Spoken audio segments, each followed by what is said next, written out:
أنا العلم الذي عرفته صيد، وما شعري بمحتاج شهودي. وسلامتكم. لا تحتاج الشهادة ولا تحتاج الشهود، أنت جميل فصيح مفوه، شكرا. وأخذتنا معك في هذه المقامة والشعر اللاحق إلى لوحة فصيحة عربية خرجت من زماننا هذا، زمان الهراء، إلى زمان الفصاحة والعذوب. العفو العفو يا سيدتي. مرور فصيح جميل جزل.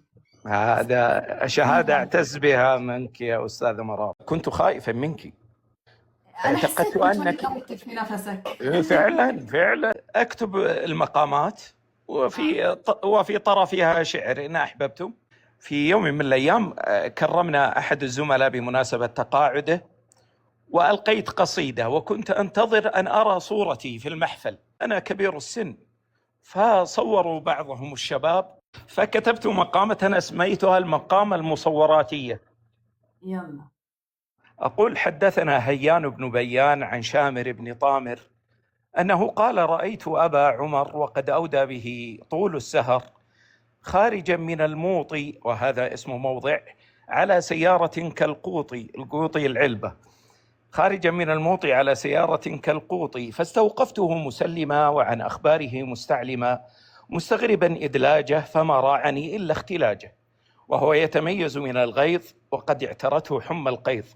فقلت: أربع على نفسك كي لا تذهب ذهاب أمسك.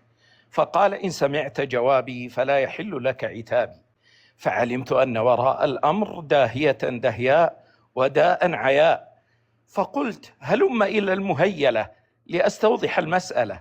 فقال: ليس ذاك أوانه، فاسمع ما يأتيك بيانه.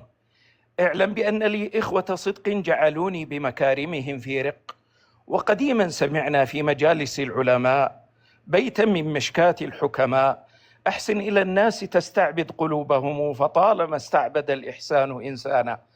وكان من أولئك رجل بهي الطلعة، له في سوق المعروف أعظم سلعة، اسمه حسين، فشابه اسمه وصفه الزين، وهو مديرنا المتقاعد الذي ناصر بالإحسان كل قاصد. فأردنا أن نقيم له حفلا بهيا وننثر في شكره ثناء عليا. فقمت بين يديه خطيبا مصقعا، وألقيت شعرا مبدعا بلغت فيه ذروة المنى، وأطربت القوم بذاك الغنى. وكان في المحفل رهط من المصورين قد أقبلوا بأجهزتهم مشمرين، وكان رئيسهم رجلا يدعى أبا سيف، وكان يمر بين الصفوف مر الطيف، يحمل قمرة كأنها للقتال سيف، ويعرض عني كأنني في المجلس ضيف. فلما انفض الجمع وطلبت التصاوير لأرى جمال تلك التعابير، لم أجد لي صورة تشفي الغليل، ولا لقطة تثبت أني كنت ذاك الخليل. فسألت بقية المصورين عن هذا الجفاء وعدم التفاتهم لأهل الثناء، فاعتذروا بأن القاعة قد غصت بالوافدين وازدحمت بالمدعوين، حتى بقوا في الخارج محصورين وعن الدخول ممنوعين. وما هو إلا أن كشفت عن الأمر القناع، فعرفت سبب هذا الضياع، إذ رأيت أولئك الفتية، لأنهم كانوا أصغر مني سنا، إذ رأيت أولئك الفتية من أهل الملاحة والابتهاج قد شغلهم تحسين المظهر والحجاج، بمعنى الحواجب، رأوا شيبتي وعافوا صحبتنا نحن معشر الشيوخ أهل الوقار والحجاج، رأوا شيبتي فظنوا أن السن قد أذهب النضارة، ولم يدروا أن في الشيب الوقار والجدارة، فصرفوا عدساتهم إلى وجوههم النضرة، وجعلوا لقطاتهم بينهم محتكرة، ليتناقلوها في محافل السناب، ويتباهوا بالمسامة بين الأتراب، ويجمعوا عليها الإعجاب، ويتركوا أبا عمر خلف الباب. فأصبحت أنا الشاعر المحروم من لقطته، والخطيب الممنوع من صورته، قد طار شعري في الآفاق، وبقيت صوري في وثاق.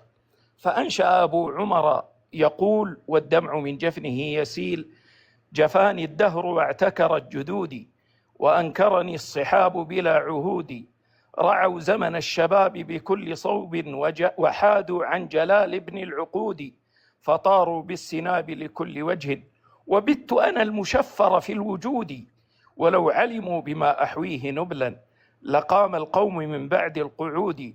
فما ضر القصيد غياب وجهي إذا طاف الثناء بلا حدود.